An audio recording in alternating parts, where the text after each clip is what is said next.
Bataille interstellaire. Un vaisseau frappé par la foudre. Explication de la mission terrestre 2021 du pilote tahitien, Dorca Hallel. Il s'agit d'une conversation avec Dorca Hallel au sujet de la mission pilote au-dessus de la Scandinavie, exécutée par Hagel, Salafayel et Gabriel en 2021, qui suivait et surveillait la trajectoire du sujet depuis le ciel. Au cours de cette opération, ils ont rencontré des conditions météorologiques hivernales rigoureuses, ont été frappés par la foudre et ont perdu la communication muonique avec l'équipe du Toleka.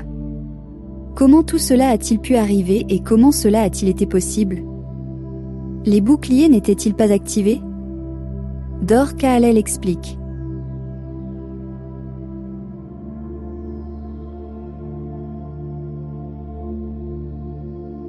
Le nom du vaisseau était Super Ghost. Un nom évidemment humanisé. Nom original en tahitien, Shishdiatid. Classe du navire, cimetière. Longueur, 63 mètres. Couleur de la coque, gris clair, presque blanc, avec une capacité de 4 personnes en cabine.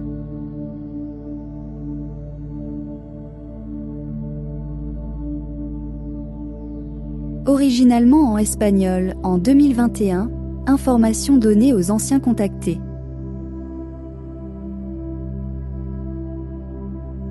Pourriez-vous expliquer le processus, depuis le moment où l'ordre est donné, jusqu'au départ avec le vaisseau ?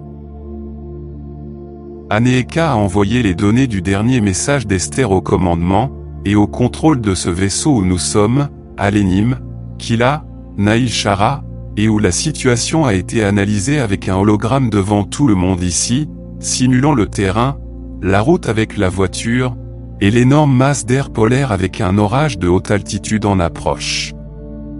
Parce que, lorsque le vaisseau est passé au-dessus, depuis les hublots au-dessus de la Norvège, on pouvait voir l'énorme masse blanche descendre vers la Finlande. Elle mesurait plus de 1000 km de long, environ 650 km de large, et un plafond ou une hauteur de 20 000 pieds avec un orage au-dessus. Je sais que vu du sol, les choses semblent différentes, mais d'ici, la situation était perçue comme délicate, avec le risque que la tempête piège la voiture, et même l'enfouisse sous la neige. L'ordre a été donné directement par Alénime, et Kila l'a transmis au hangar, où le Super Ghost était déjà préparé. 63 mètres de long, double turbine, double réacteur à point zéro, type chasseur. Raeg a enfilé son uniforme de vol protecteur noir et bleu, et Salafayel, qui s'était porté volontaire pour l'accompagner, a fait de même. Alors qu'il montait la rampe, Gabriel, déjà habillé et prêt, les a rejoints in extremis. Il était également présent lors de l'incident. La cabine dispose de 4 sièges. Comment se prépare-t-on à une telle mission ? L'équipement du vaisseau dépend de la nature de la mission. Dans ce cas, une grue spéciale a été installée à l'intérieur, comme un traîneau mobile, pour tirer une voiture et du matériel de déneigement. C'est-à-dire, raquettes, équipement thermique, pelle et piolet. On peut simplement utiliser un rayon tracteur, mais c'est plus invasif. Des moyens plus doux sont privilégiés. La mission est préparée avec un plan de vol, une trajectoire, les conditions de mission, et un objectif. Les positions des radars militaires humains et leurs points faibles sont anticipés. Un hologramme détaillé de la région est projeté devant les pilotes, avec tous les détails pertinents, tels que la simulation visuelle de la portée des radars militaires, la météo, la direction et la force du vent. La trajectoire d'entrée par le nord, et la trajectoire de sortie par l'ouest, le cap à franchir, et l'altitude correcte pour chaque point de la trajectoire, afin de minimiser les risques de détection. Une fois ces données collectées, elles sont transmises à l'ordinateur du vaisseau Super Ghost, afin que l'IA puisse guider les pilotes. Le pilote et son compagnon revêtent une combinaison spéciale, en matériaux intelligents qui absorbent les impacts, et protège tel un exosquelette. À l'impact, elle durcit en une fraction de seconde, devenant impénétrable. Elle régule également la température corporelle. Elle est ignifuge, par balle, résistante aux armes énergétiques et aux accidents. Par-dessus cette combinaison, ils enfilent une combinaison spéciale, semblable à celle des pilotes antigravitationnels, mais beaucoup plus sophistiquée. Un gilet, un pantalon couvrant les jambes, et des bottes résistantes. Par-dessus, ils enfilent un gilet de sauvetage gonflable au cas où ils finiraient à l'eau. On ne sait jamais. Même les meilleurs vaisseaux ont déjà connu des accidents. En termes de pilote, il s'agit d'atterrir ou de tomber les pieds mouillés sur l'eau, ou sec sur la terre ferme. On dit aussi « pieds mouillés » lorsqu'un avion survole l'eau, et « pieds secs » lorsqu'il survole la terre ferme. Outre l'équipement décrit ci-dessus, il est simple, à l'exception de la grue. Le vaisseau est préparé, tous ses systèmes sont en bon état de fonctionnement et aucune réparation n'est nécessaire. L'état des réacteurs, comme leur température et leur puissance en watts, est vérifié. Les moteurs sont vérifiés pour détecter toute obstruction, et s'assurer que les turbines tournent librement et sans vibration. Le système électrique est vérifié grâce à un système d'autodiagnostic, et en parcourant le vaisseau manuellement, de ses propres yeux et sans instrument. Vous inspectez la présence de câbles d'alimentation externe encore connectés au vaisseau, tels que les flexibles de support des systèmes, ou tout autre obstacle à son déplacement. Vous vérifiez également l'absence de panneaux extérieurs ouverts, ces petites portes qui s'ouvrent dans la coque pour donner accès aux systèmes intérieurs. Assurez-vous que toutes les portes des panneaux extérieurs sont fermées, et que les fixations sont solidement fixées.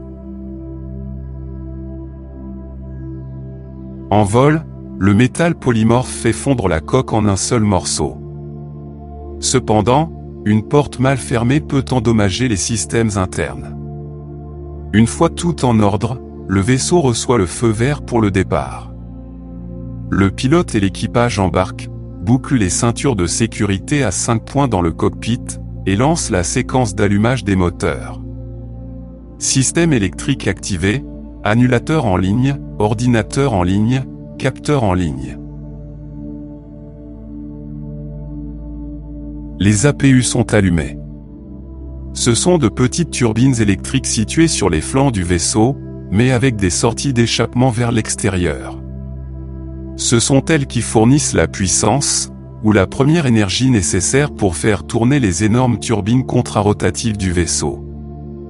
Une fois les deux APU allumés, l'ordinateur reçoit l'ordre de démarrer les moteurs principaux, ou sinon vous appuyez sur le célèbre bouton rouge « Démarrage moteur ». En quelques secondes, vous entendez les turbines prendre de la vitesse, puis 2 explosions, l'une après l'autre, provenant du plasma qui s'anime. Les explosions d'allumage sont suivies d'un rugissement de turbines aux accents de fusée. Les annulateurs de gravité s'activent, et les portes extérieures du hangar principal du Toleka s'ouvrent pour le départ. Le vaisseau est prêt à décoller. Il sort du Toleka, et le pilote, mentalement, par commande, par ordinateur ou par joystick, définit le cap vers la Terre. Lorsque vous avez 2 pilotes sur le même vaisseau, pilotez-vous tous les 2? Ou quelle est la fonction de chacun? Ils sont assis côte à côte, avec 2 autres sièges également, côte à côte directement derrière eux. Le vaisseau se pilote tout seul, ou est piloté par une seule personne, son propriétaire ou son pilote. Mais votre compagnon peut dans tous les cas prendre les commandes. La fonction du passager peut être de simplement faire le trajet, ou d'utiliser des capteurs ou des appareils électroniques. Mais le pilote lui-même, avec l'aide de l'IA, peut le faire seul. Le pilote peut vraiment tout faire, et le vaisseau lui-même peut aussi tout faire. Le vaisseau avait-il des annulateurs de gravité activés à l'intérieur? Qu'est-ce qui a causé le malaise de Salafayel? Ils utilisent rarement les annulateurs à 100%, car cela ne ressemble à rien. Et il est plus difficile de piloter un vaisseau en mode manuel, comme le faisait Raeg. Mais oui, ils étaient activés.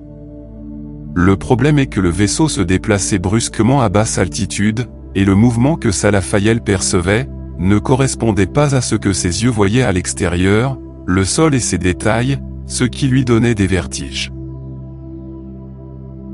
Pourriez-vous expliquer plus en détail comment le vaisseau recherche la position de la voiture une fois celle-ci localisée? Comment se déroule ce processus? Esther a communiqué sa position à Aneeka, qui l'a ensuite transmise à Raguel. Le commandement a ensuite utilisé des capteurs magnétiques, les capteurs optiques étant hors service à cause des conditions météorologiques, pour localiser son modèle de voiture sur la route correspondante. Il n'y en a pas beaucoup en Norvège à ma connaissance. Il a donc été facile d'identifier sa voiture. Une fois identifiée, sa masse et sa gravité spécifiques et uniques sont capturées. Grâce à des capteurs de type interféromètre, ils ont pu la suivre, même hors de vue directe. Le vaisseau était-il équipé de boucliers? Si oui, comment a-t-il pu être frappé par la foudre? Raeg a désactivé les boucliers, car voler dans une tempête de neige dense avec de l'électricité ferait briller le tore du bouclier comme une boule incandescente révélant sa position. La Norvège fait partie de l'OTAN. Elle possède des bases équipées de détecteurs avancés non loin de la zone. Et, à l'est, se trouve Mourmansk, une base russe. Elle est également très complète, pleine de capteurs. Comment la foudre a-t-elle affecté le vaisseau?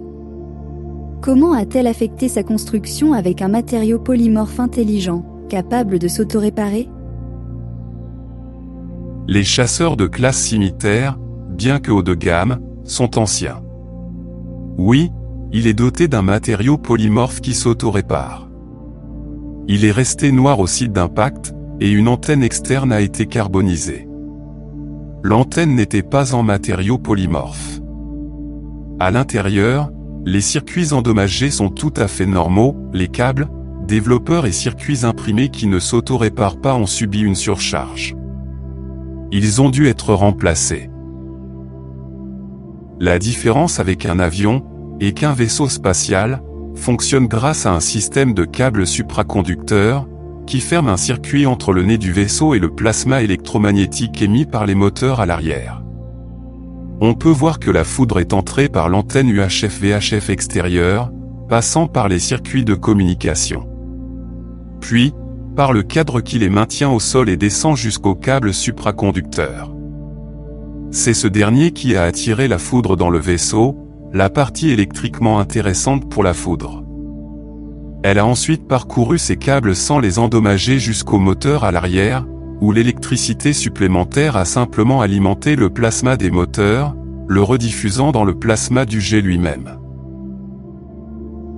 Dans quel mode de vol le vaisseau était-il à ce moment-là? Il était en mode de vol manuel, sans blindage externe, avec un transpondeur indiquant un hélicoptère de sauvetage russe Mi-17 au départ de Mourmansk, comme ceux qui volent dans ces tempêtes en réponse aux signaux de détresse. Si la communication s'est faite par neutrinos muoniques, comment a-t-elle pu être interrompue? Comment Raguel a-t-il pu perdre le contact avec toi? Les avions volent dans des orages et sont constamment frappés par la foudre. Nous pensions que ce ne serait pas un problème. Mais la foudre a frappé la coque du vaisseau juste derrière le pont, là où se trouve l'équipement à muons, endommageant les circuits électriques du vaisseau qui alimentent ces systèmes. Il semble que, comme un vaisseau est électrique, il ne réagit pas à la foudre de la même manière qu'un avion. Raeg le savait déjà. C'était juste un coup de malchance quant à l'endroit où la foudre les a frappés. Déjà, pendant le vol et juste avant qu'il ne soit frappé par la foudre, la communication avec le vaisseau a été coupée.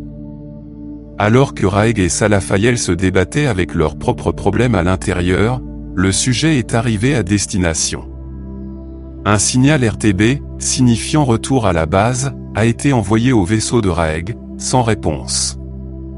Sans rien faire et en mauvais état, ils sont retournés à la base du Toleka peu après.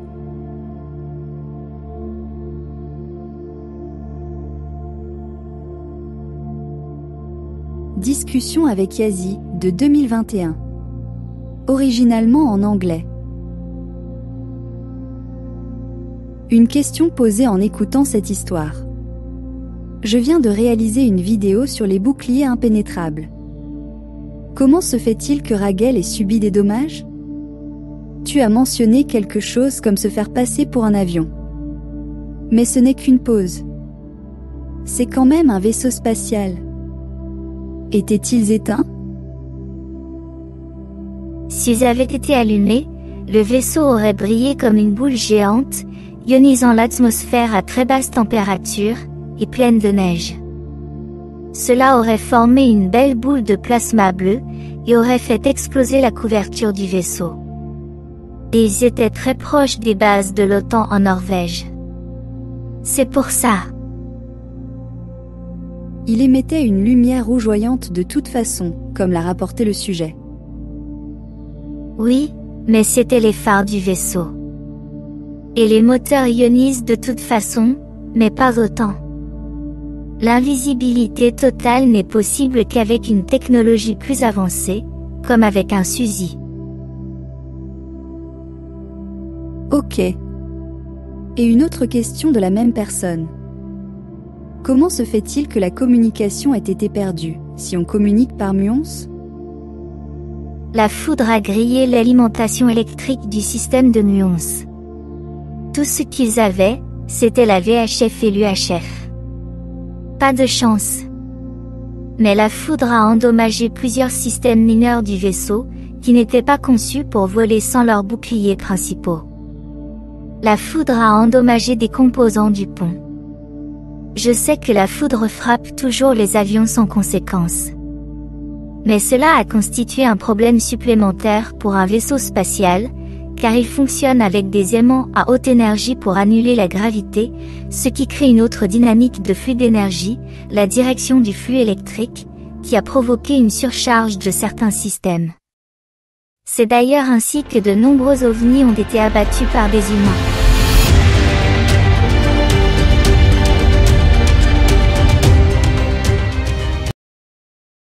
Toute notre gratitude à Raguel, qui a perdu la vie en 2025.